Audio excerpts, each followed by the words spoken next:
Si te digo el nombre Ángel Zúñiga, probablemente no se te venga nadie a la cabeza. No existe ningún famoso, reconocido actor, deportista o artista que se llame así. Pero déjame contarte la historia de este hombre. Resulta que hace unos días en la ciudad de Cali, la policía estableció la ley de que se debía alojar a un grupo de familias que estaban invadiendo una zona, familias muy vulnerables y por mandato policial debían salir de ese lugar. Entonces llegaron a ese espacio con retroexcavadoras, camiones, para quitar a las familias de ahí. Uno de las personas que estaba a cargo de este desalojo era el patrullero Ángel Zúñiga. Y él grabó un video que se hizo viral donde él estaba diciendo que estaba en desacuerdo con ese desalojo, que en medio de una pandemia no se debía desalojar a personas tan vulnerables que ya no tenían a dónde más ir, que simplemente estaban ahí porque era la última de sus oportunidades de tener una vivienda hecha aunque sea de madera, de plásticos y metales retorcidos. Él dijo que se oponía y que no iba a ejecutar ese desalojo, sabiendo que por las estipulaciones de la institución lo iban a trasladar a un lugar muy lejano. Pero él decía, yo me metí a la policía para defender a las personas, para defender la vida y cuidarlas, no para hacerles un daño tan grande. ¿Qué ocurre en esos momentos donde hay dos leyes que colisionan? Donde por un lado está el aspecto humano de cuidar a estas personas que están vulnerables y por lo menos darles una segunda oportunidad de estar ahí. Pero al mismo tiempo hay una ley de desalojo que estableció una institución estatal como la policía. Alguna vez alguien dijo que cuando una ley era injusta, lo más justo era desobedecerla. ¿Qué ocurre cuando colisionan dos cosas, dos principios que parecen ser tan fuertes y tan chocantes? Jesús enfrentó este dilema, donde una ley del templo, en este caso, colisiona con una ley que Jesús quiere establecer en el corazón de todos los creyentes. El texto que vamos a estudiar hoy está en Marcos capítulo 3 en los primeros versículos. En otra ocasión entró en la sinagoga y había allí un hombre que tenía la mano paralizada. Algunos que buscaban un motivo para acusar a Jesús no le quitaban la vista de encima para ver si sanaba al enfermo en sábado. Entonces Jesús le dijo al hombre de la mano paralizada, ponte de pie frente a todos. Luego dijo a los otros, ¿qué está permitido en sábado? ¿Hacer el bien o hacer el mal? ¿Salvar una vida o matar? Pero ellos permanecieron callados. Jesús se les quedó mirando enojado y entristecido por la dureza de su corazón y le dijo al hombre, extiende la mano. La extendió y la mano le quedó restablecida. Tan pronto como salieron los fariseos, comenzaron a tramar con los herodianos cómo matar a Jesús. El punto de discusión en esta escena es el sábado, el Shabbat. ¿Qué se puede o qué no se puede hacer en el día de descanso? A nosotros nos parece sumamente exagerado por parte de los fariseos que no sanen a una persona por ser día de descanso.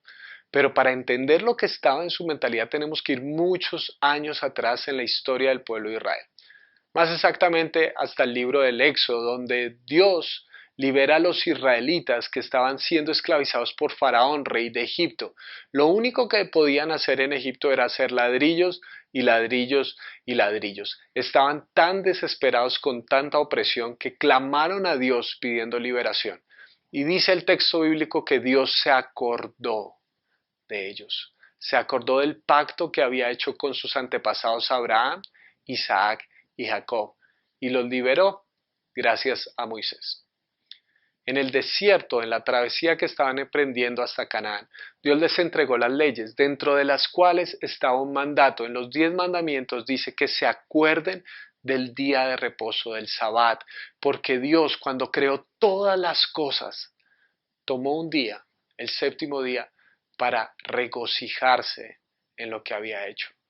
Porque un trabajo no está completado hasta que seas capaz de disfrutar de él.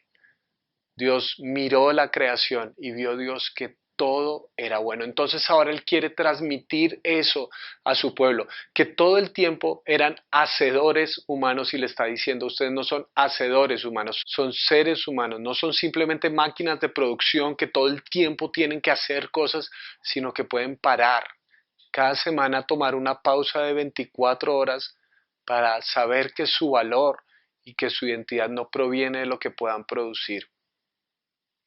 Y eso no solamente tenía profundas implicaciones individuales, sino sociales, incluso con la tierra.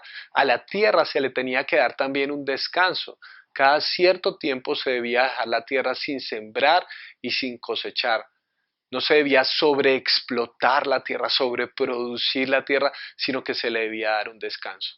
Dentro de los análisis que se hicieron posteriormente de por qué el pueblo de Israel fue exiliado, fue sacado de su tierra por 70 años, una de las cosas estaba relacionada con el Shabbat o el descanso de la tierra. Dice el texto que como no le dieron descanso a la tierra los escupió, los expulsó para tomar el descanso que merecía. ¿Cuánto tiempo? 70 años. La sobreexplotaron, exageraron lo que usufructuaron de ella y Dios los sacó al exilio. Ahora, eso es muy importante porque cuando el pueblo regresa del exilio, una de las preguntas es, ¿qué debemos hacer? ¿Cómo nos debemos guardar para no caer en lo mismo que cayeron nuestros antepasados y ser expulsados de nuestra tierra? Entonces el tema del sábado, del Shabbat, era muy importante para ellos. Ellos querían responder, ¿cómo podemos permanecer en nuestra tierra? Tenemos que permanecer fieles a los mandamientos. Entonces los fariseos se levantaron como personas que estudiaron el texto bíblico a profundidad y trataron de ser lo más específicos posibles de cómo se debían guardar las leyes. ¿Y cómo se guarda la ley del sábado? Máximo puedes caminar una milla. Máximo puedes tejer tantos centímetros de tela. Máximo puedes moler tantas cosas de harina. Máximo puedes hacer tales y tales y tales cosas. Estipulaciones sumamente específicas de lo que se puede y no se puede hacer en el día de descanso. ¿Por qué? Porque ellos querían ser absolutamente fieles a la ley de Dios. Pero ¿qué pasa cuando las tradiciones se convierten en ley? Jesús colisiona este pensamiento y dice que ustedes, cuando ven a una persona necesitada, no le traen sanidad, sino que le traen muerte, no le dan vida, sino que simplemente se quedan como testigos estáticos del dolor de un ser humano. Eso es lo que Jesús está discutiendo, que esta tradición respecto al sábado se había convertido en ley y en última instancia ellos estaban desobedeciendo a Dios, porque no son capaces de ver a este ser humano que es hecho a imagen y semejanza de Dios. Ese es el problema de la religión, que cuando ve necesidad se queda en silencio, se queda callada, porque le interesan más sus reglas que bendecir la vida de otros. La religiosidad vacía es sumamente estática, porque tiene castillos hechos a su medida, de acuerdo a sus leyes y sus tradiciones. Y cuando hay una persona necesitada entre ellos, son incapaces de dar sanidad, porque les importan más sus reglas que las personas. Y eso es lo interesante, son sus reglas, no son las leyes de Dios, porque al final de esta escena son ellos quienes empiezan a tramar cómo asesinar a Jesús. Muy interesante, están dispuestos a hacer lo que sea por obedecer su tradición, incluso matar a un ser humano. La religión es tan estática, tan celosa de su status quo, que está dispuesta a quitar a Dios del camino si es necesario.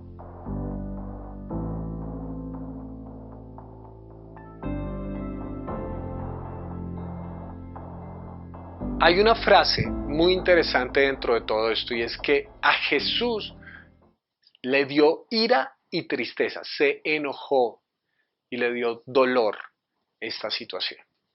¿Cuál situación específica? La dureza del corazón de ellos. Y una vez más, tenemos que pensar en el Éxodo, porque el referente histórico de dureza de corazón es el mismo Faraón. El Faraón endureció tanto su corazón que no quería dejar a los israelitas salir. Tanto endureció su corazón que se puso en lucha contra Dios y Dios envió 10 plagas hasta que murió su primogénito. Fue que el faraón dejó salir al pueblo de Dios. Y era tanta la rabia que albergaba contra el pueblo de Israel que decidió salir a perseguirlos hasta ir al mar si era necesario para atacarlos. Te das cuenta de lo interesante, ¿verdad? Porque este pueblo que decide guardar las leyes, el Shabbat, ser el pueblo escogido de Dios, ahora se está comportando como el faraón. Porque es muy fácil que la religiosidad nos lleve a convertirnos en aquello que tanto criticamos. Y a Jesús eso le da ira y tristeza. Normalmente tenemos la imagen de Jesús como paz, amor, tranquilidad.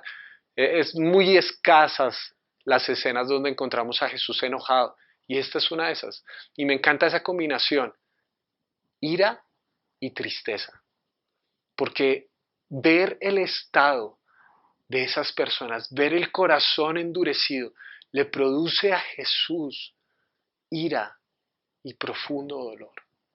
En esa combinación perfecta, Jesús no simplemente manda un rayo y acaba con todo, sino que revierte lo que la religión es incapaz de hacer. Jesús lleva sanidad donde había enfermedad. Jesús lleva vida donde había muerte. La ira moviliza a Jesús para hacer de este mundo y de la historia de este hombre con la mano paralizada una mejor historia. Normalmente cuando los jóvenes me preguntan sobre su llamado, me dicen, Miguel, no sé qué voy a hacer en la vida o algo así. Una de las preguntas que yo tiendo a hacerles es, ¿qué te da rabia? ¿Ves el mundo como está? Y creo que tendrías que ser muy insensible para que algo de lo que está pasando a nuestro alrededor no te dé ira o tristeza. Tienes que ser sumamente insensible para pasar por los canales de noticias y ver como, ah, bueno, sí, mataron a tal persona, ah, sí, se robaron tal plata. Tienes que ser sumamente encerrado en ti mismo para ver este mundo y quedarte en silencio. Si el estado actual de las cosas no te produce rabia o por lo menos profundo dolor, tienes que recalibrar tu corazón con el Señor. Y muchas veces el llamado de una persona está en ese mismo lugar donde encuentra rabia y dolor, porque esos dos sentimientos, si se combinan adecuadamente, pueden llevarnos a movilizarnos para hacer de este mundo un lugar diferente. A Jesús, la ira y el dolor por la dureza del corazón de estas personas no lo llevó a destruir el templo, lo llevó a sanar a este hombre, a traer respuestas donde había preguntas sin responder. Así que, ¿cuál es nuestro llamado como cristianos? Creo que es utilizar adecuadamente el enojo y el dolor, no simplemente para quedarnos criticando, juzgando, no simplemente para creer que vamos a cambiar el mundo con un tweet o con una foto en Instagram, sino para hacer algo distinto, para movilizarnos a traer sanidad donde hay barreras de dolor, para movilizarnos a darle a este mundo esperanza donde todo se ha perdido, porque la religión no puede hacer lo que Jesús sí. La religión se queda en silencio cuando Jesús lo que quiere hacer es dar su palabra de esperanza, de misericordia y de compasión. Ahora, debemos pensar obviamente en nosotros, debemos pensar en la situación actual del cristianismo. Normalmente decimos que el cristianismo no es una religión, sino una relación. Pero seamos honestos, en muchas ocasiones eso es una frase de cajón. Normalmente la pregunta que nosotros hacemos es, ¿qué tienen que hacer las personas para que la recibamos? Es decir, de una u otra manera estamos poniendo nuestras tradiciones por encima de la gente. Preguntamos primero por las reglas que por el corazón. Entonces es muy fácil que esta fe que tenemos, que sí es una relación con Dios, es muy fácil que mute a convertirse en simple religión y religiosidad. En el año 2014, el reconocido actor Robin Williams se suicidó.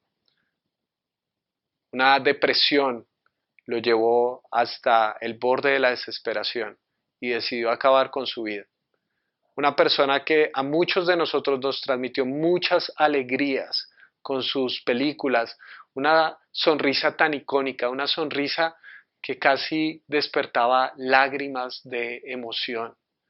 Un hombre que fue tan valioso para la historia de muchos de nosotros que lo vimos desde niño. Resulta que cuando murió, muchos empezaron a escribir sobre el hecho de que una persona que tenía a Dios en su corazón no debería haberse suicidado, porque decían que él tenía un trasfondo cristiano, que una persona que tenía a Dios en su corazón no debería haber perdido nunca la esperanza, y se escribieron decenas de artículos y respuestas en artículos para discutir si Robin Williams estaba en el cielo o en el infierno, que la depresión no es para los hijos de Dios, etcétera, etcétera, etcétera. Es muy fácil que una persona se convierta en un tema de conversación. Es muy fácil que nos olvidemos de un humano y empecemos a hablar de casos, como si fueran cosas a las cuales nos acercamos desde una distancia, y nuestra indolencia nos lleva a creer que podemos discutir sobre el corazón de alguien que ni siquiera conocimos, y más aún de su destino eterno. En el año 2018 murió el doctor Stephen Hawking, uno de los físicos más brillantes que ha tenido nuestra era. Un hombre que por su situación personal estaba anclado a una silla de ruedas y debía hablar a través de un computador. Hizo descubrimientos y proposiciones extraordinarias acerca del universo, de los agujeros negros, del tiempo, de la energía, de cómo funcionan las cosas. En un principio, él pensaba que podía existir algo superior, pero posteriormente en su discurso cambió la idea y dijo que Dios no existía. Se declaró ateo. El día que el doctor Hawking murió, recuerdo haber visto una caricatura en las redes sociales, donde se veía a este hombre en silla de ruedas, presentándose delante de Dios, y Dios diciéndole, como con un aire de ego, diciéndole, ahora sí sabes que yo existo. Y en la parte de abajo de esa caricatura decía, ahora sí vas a probar el infierno, doctor Hawking. ¿En serio? ¿Esa es nuestra reacción cuando un ser humano muere? Y aunque estemos en el plano de la suposición, porque ni siquiera sabemos qué pudo haber decidido esta persona o no, nos debería dar alegría, nos deberíamos ufanar de que haya un ser humano que va a ir al infierno. Si de verdad creemos que la eternidad de un ser humano es tan importante, nos debería dar alegría como, Dios envió otra persona al infierno. ¿En serio? Si el infierno es real en nuestra predicación, no nos debería causar alegría, nos debería causar tristeza que haya personas que le den la espalda a Dios.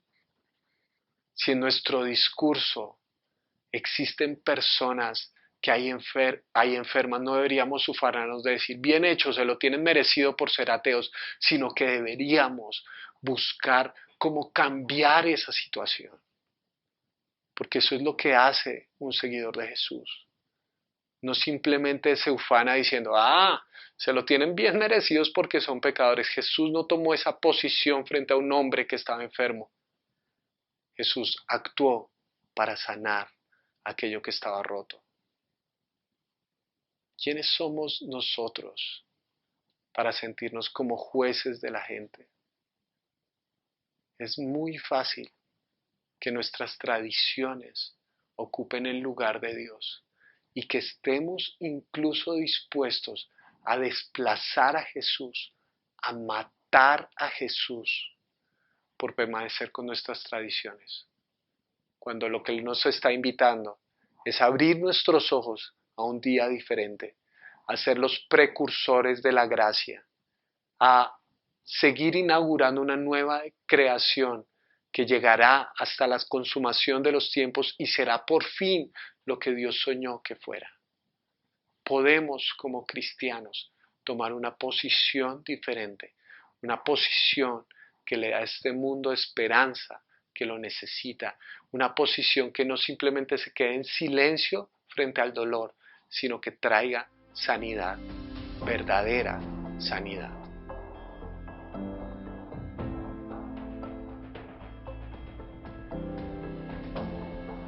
¿Te enoja y te duele la religiosidad? ¿Te enoja y te duele esa indiferencia que muchas veces está en el corazón religioso del ser humano? Podríamos tomar la posición de simplemente criticar y decir, no, en la iglesia todos son tan indolentes, a nadie le importa, los cristianos son unos hipócritas y salir, irnos a otro lugar. Decir que la iglesia no importa, que la fe no importa, que simplemente creemos en Dios a nuestra manera. Podemos tomar esa posición, pero no es lo que Jesús haría. Jesús no simplemente criticó el sistema y se alejó, sino que cambió el sistema. Desde dentro hizo la diferencia. Podemos tomar la decisión de que ese enojo y esa tristeza que nos produce ver el mundo y en muchos sentidos ver las iglesias tan apáticas y tan indolentes frente a las personas, podemos tomar la decisión de transformarlo desde adentro, de ser una clase de cristianos diferentes que sigan las pisadas de Jesús, de no simplemente quedarnos criticando, sino actuar para sanar. Porque si leemos este texto y simplemente criticamos a los fariseos, estamos haciendo lo mismo que hacían los fariseos. Si leemos este texto y decimos, uy Señor, menos mal no soy como los fariseos, eso es una forma de fariseísmo. La invitación de este texto es actuar como Jesús actuó y traer semillas de vida donde solamente había muerte. Hace unos años, uno de los 4 jinetes del ateísmo, de los hombres más reconocidos con libros publicados en todo el planeta en contra de la fe, el señor Christopher Hitchens, tuvo cáncer. Un cáncer tan terrible que acabó con su vida en el lapso de unos pocos meses. Mucha gente, ¿no?, empezó a escribir que esto era un castigo de Dios por el ser ateo, por haber ido en contra de la fe, etcétera, etcétera. Pero él tuvo un amigo, el señor Francis Collins, que es el doctor que descubrió el genoma humano, que descifró cómo leer el genoma humano. Un tipo brillante en todo el sentido de la palabra. Uno de los descubrimientos más importantes de la historia de la ciencia en la actualidad. Ellos se conocían y eran amigos. Y el doctor Hitchens sabía que Collins era cristiano.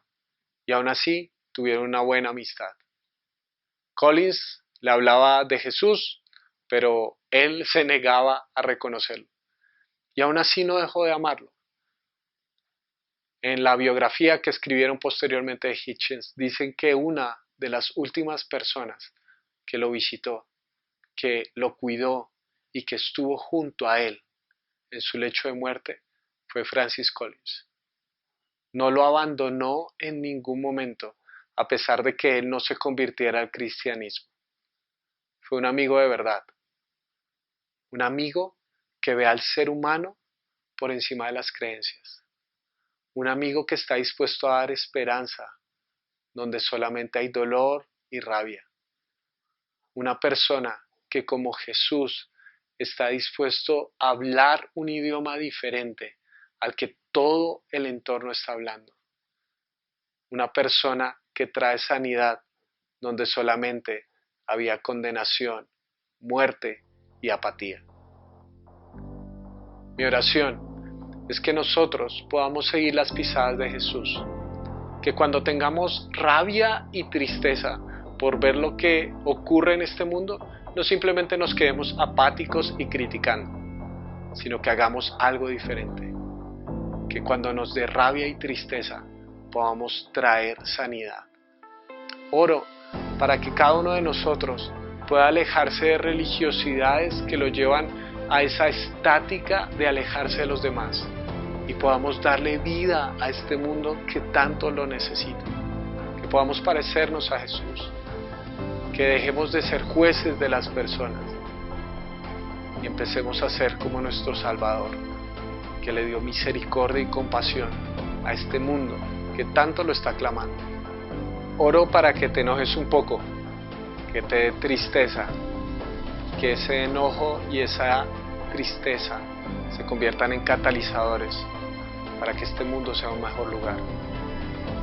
Que traigas a Jesús a tantos y tantas personas que lo están necesitando hoy en día más que nunca. Que no te quedes en silencio frente al dolor, sino que como el Señor traigas sanidad a cualquier escenario de la vida.